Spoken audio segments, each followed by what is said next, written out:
반론을 제기했고요. 두 번째, 도덕법이 자연법이라고 동의하는 루이스에 대한 반대 의견을 다루기 시작합니다.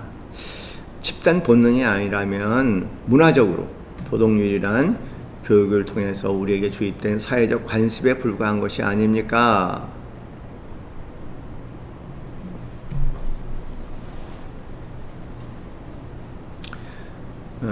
여러분 이제 니체가 그렇게 얘기를 했어요. 니체가 과거 철학자 니체가 기독교란 사회적 관습에 주입된 것이다. 도덕률은 이렇게 도덕률을 유럽의 도덕률을 이제 망치로 깨부신 사람이죠. 최근에 이제 생물학자인 도킨스라는 분이 계세요. 그분도 밈이라는 용어, 사회적 관습, 문화적 관습에서 전수되는 것을 밈이라고 얘기하고 도덕률은 밈에 불과하다 이렇게 얘기하는 사람들이 최근에도 있습니다. 당연히 그 시대에도 이런 생각을 하는 사람들이 많죠. 그러니까 그런 반론들이 들어왔던 것 같아요. 이에 대해서 이제 응답을 합니다. 저는 이 점에서도 오해가 있다고 생각합니다.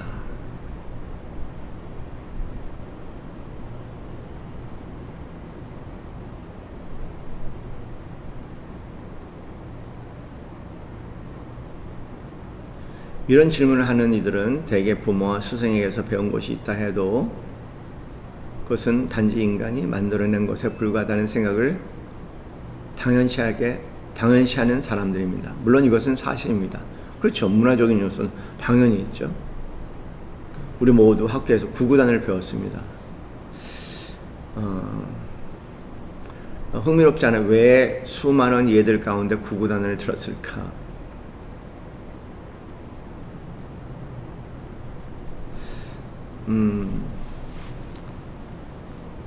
수학을 드는 이유는 모든 학문 중에 가장 견고한 학문을 수학이라고 얘기합니다.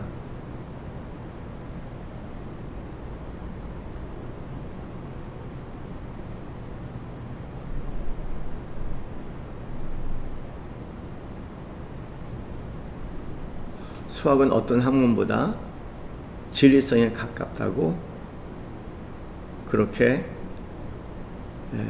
과학의 세계는 얘기를 하죠. 참고적으로 C.S. 루이스는 단지 문학가가 아니고요, 과학을 굉장히 좋아했던 사람입니다. 이분의 논문이 뉴턴에 대한 논문이 이분의 논문이에요. 하늘의 천체를 많은 경우는 어렸을 때 얼마나 관찰했는지요. 상당한 과학적인 소견을 가지고 있고 당연히 수학적인 측면에서도 대단한 사람입니다. 그런 면에서 이 수학에 대해서 얘기를 많이 해요. 더 이상 의심할 수 없는 인간으로서 가장 확고한 학문이 수학이라고 생각하죠. 일단 그 구구단을 들어서 얘기합니다. 그러나 사막에 혼자 자란 아이는 구구단을 모를 것입니다. 그렇겠죠? 그렇다고 해서 구구단이 단지 인간의 관습, 즉 인간이 스스로 구성해낸 것으로서 인간이 원했다면 얼마든지 달리 만들 수 있었다고 말할 수는 없지 않습니까? 현대 교육 가운데 있는 아이들은 구구단을 배웠고 사막에 혼자 자라는 구구단을 모르겠죠. 그렇다고 해서 구구단이 인간 스스로 구성해낸 것으로서 인간이 원한다면 얼마든지 다른 것을 만들 수 있다고 말할 수는 없지 않냐는 얘기입니다. 구구단은 구구단이에요. 그건 어떻게 수학에서 어떻게 할 수 없어요. 구구단은요.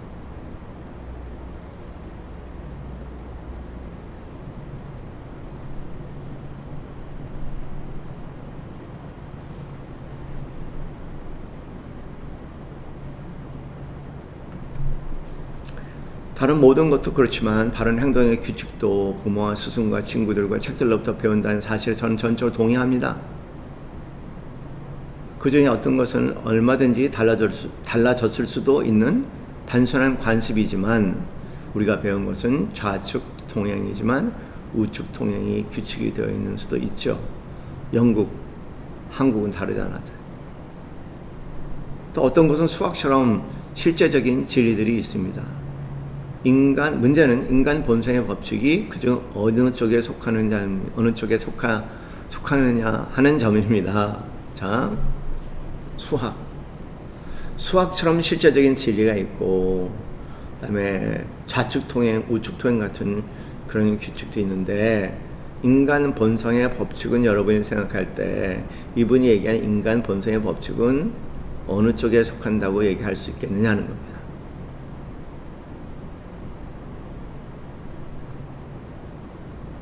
뭐 1 더하기 1은 결과적으로 2일 수밖에 없는 이런 수학적인 진리가 있다는 겁니다. 문화와 관계없이 어느 쪽에 속한다고 생각하느냐는 겁니다. 제가 인간 본성의 법칙을 여기 드디어 나왔죠. 수학과 같은 부류에 포함시키는 데는 2가지 이유가 있다고 말합니다.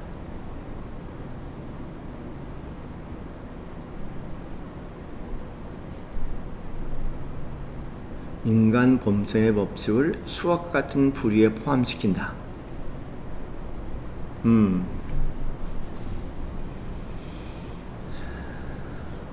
흥미로운 비유죠.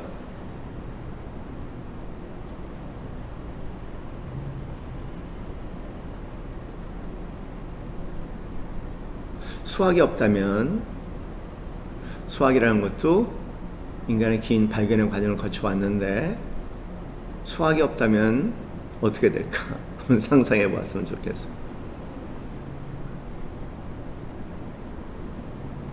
모든 과학은 전무하게 되겠죠. 과학의 세계를 살고 있는 우리는 존재 자체가 무의미해지기 시작할 겁니다. 탁월한 비유인 것 같아요. 인간 본성의 법칙을 수학과 같은 부류에 포함시키는데 그 이유에 대해서 2가지를 얘기합니다. 첫째, 1장에서 말했듯이 한 시대나 한 나라의 도덕관은 다른 시대나 다른 나라의 도덕관과 다를 수 있지만 사실 그 차이는 그렇게 크지 않으며 대부분의 사람들이 상상하는 것만큼 크지 않습니다. 그 모든 도덕관들을 관통하는 동일한 법칙이라는 것이 있기 때문입니다. 반면에 사람들이 어느 쪽 길을 다니며 어떤 옷을 입냐 하는 등의 단순한 관습들은 얼마든지 큰 차이를 보일 수 있죠.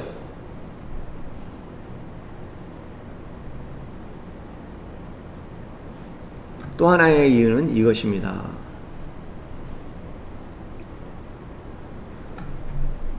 여러분, 민족마다 다른 도덕들에 대해 생각할 때 어느 한쪽의 도덕이 다른 쪽의 도덕보다 더 낫거나 못하다는 판단을 내리지는 않습니까?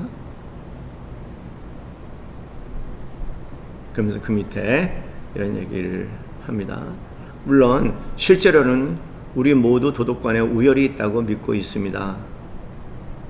우리 자신이 살았던 시대의 도덕관을 변화시키려고 노력했던 이들이야말로 개혁가나 개척자, 주변 사람들보다 도덕을 더 잘 이해한 사람이라고 부를 만한 가치가 있는 사람들이죠.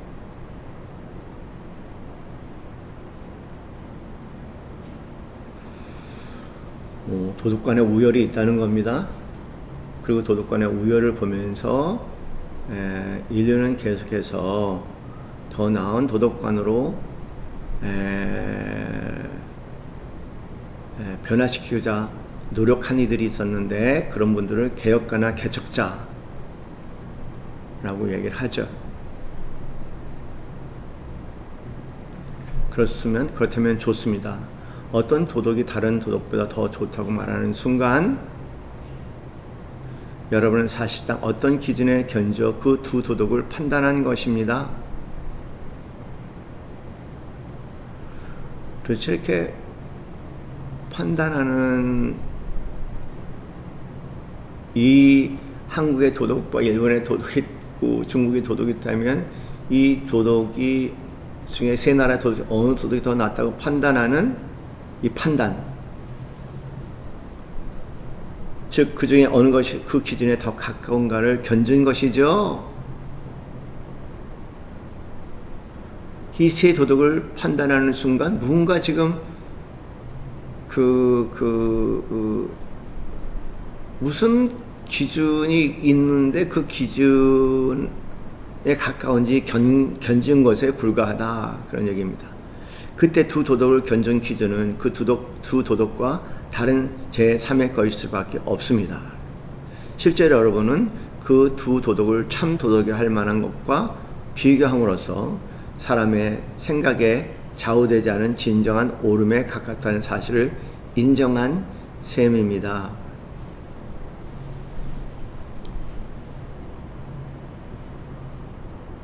문화와 문화 사이의 도덕률의 차이가 있는데 그 문화와 문화 사이의 도덕률의 차이를 바라보면서 더 나은 도덕을 생각해보고 지향하게도 판단하게 되고 생각해보고 지향하게 되는데, 그 얘기는 뭐냐면 나도 모르는 제3 더 나은 도덕, 소위 참 도덕이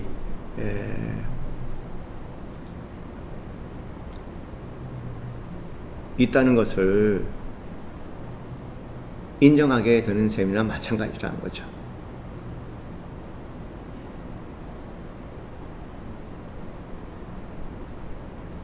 그런 문화적인 도덕을 초월한 도덕이 있다는 것을 가만히 비교하다 보면은 내 안에 모르는 기준으로 비교가 있다는 걸 알기 시작하면은 이건 뭘까 궁금하기도 하고 참 놀라운 일이기도 한 것 같아요. 그러면서 또 예를 들어서 얘기합니다. 이 점을 달리 표현합니다. 그러면서 참 도덕에 대한 이야기를 합니다. 뉴욕에 대한 얘기도 하고 등등. 그래 넘어가도 될 얘기인 것 같고요. 따라서 저의 결론은 바른 행동에 대한 사람들의 생각 차이 때문에 종종 자연적인 행동 법칙이란 없다는 의심을 하게 되긴 하지만, 사실은 이런 차이에 대해 생각하게 만드는 이 상황이야말로 오히려 그런 행동 법칙이 존재한다는 정반대의 사실을 입증한다는 것입니다. 마지막으로 덧붙일 말이 있습니다. 제가 만난 사람들 중에는 도덕 간의 차이와 사실에 대한 신념 간의 차이를 구분하지 못한 탓에 도덕 간의 차이를 지나치게 과장하는 이들이 있었습니다. 도덕 간의 차이와 사실에 대한 신념,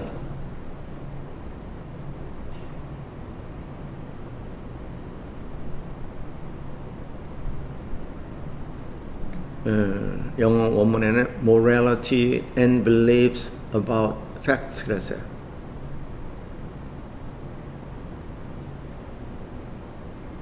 도덕과 사실에 대한 신념의 차이. 그러면서 이제 영국에 300년 전에 마녀 사냥이라는 것이 있었다는 겁니다.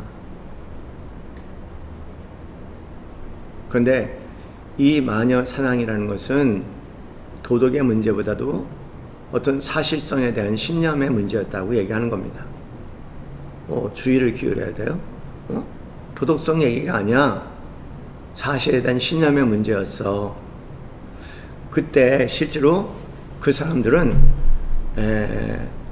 패스트가 막 일어나고 그럴 때 이 패스트가 이 마녀들 때문에 생긴 문제야 라는 신념을 가지고 있었어요.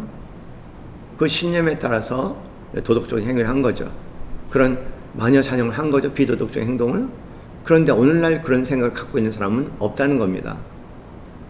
그런 패스트가 마녀들에 의해서 생긴 것이 아니고 패스트가 쥐와 그 다음에 패스트균에 의해서 생겼다는 건 우리 지금 사람들 모두 다 아는 사람이에요. 현대인들에게는 그런 일이 일어난다고 해도 마녀 사냥을 하지 않을 것입니다. 그런 문제는 도덕의 문제가 아니라 어떤 팩트, 사실에 대한 신념의 문제에 서는 것이지 사실 도덕의 문제는 아니라는 겁니다. 그런 부분을 구별을 해서 도덕에 대한 생각을 해봤으면 좋겠다. 즉 도덕적인 원칙에는 차이가 없습니다. 사실에 대한 생각이 차이가 있을 뿐입니다. 마녀의 존재를 믿지 않게 된 것은 지식의 큰 진보라고 할 수 있습니다. 우리는 계속 공부를 해야 돼요. 계속 공부를 하면서 이게 사실에 대한 신념이 잘못되면은 도덕에도 큰 문제가 생길 수가 있어요. 그러니까 정확하게 볼 수 있는 눈을 가져야 되고, 그런 면에서 공부를 해야 돼요. 그러나 마녀가 없다고 생각해서 마녀 사용을 하지 않는 것은 도덕적인 진보가 아닙니다.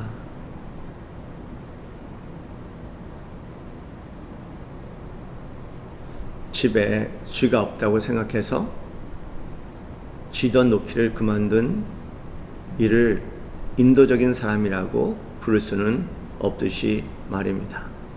자, 이 얘기는 좀 까리까리한 얘기인 것 같죠? 근데 이 또한 비유예요. 비유. 그래서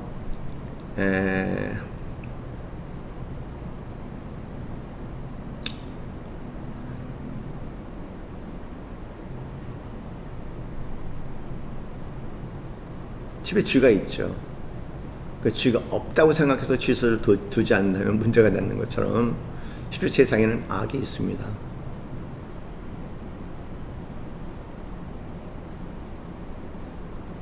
그래서 악이 없다고 생각해서 비유적으로 쥐젖을 놓기를 그냥 옳고 그름을 이야기하지 않는 것은 매우 위험한 일이 될 수 있다. 그렇게 이야기를 하면서 2장을 마무리합니다. 있습니다. 옳고 그름의 법칙이 있습니다.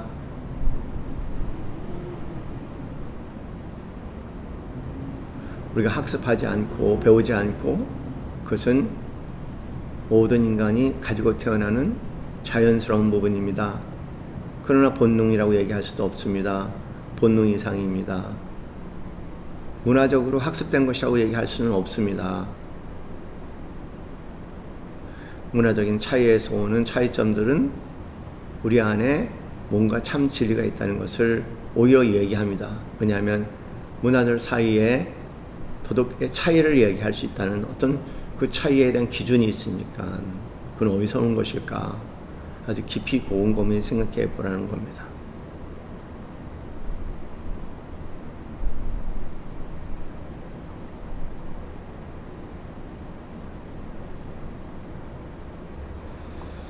오늘은 여기까지 하겠습니다.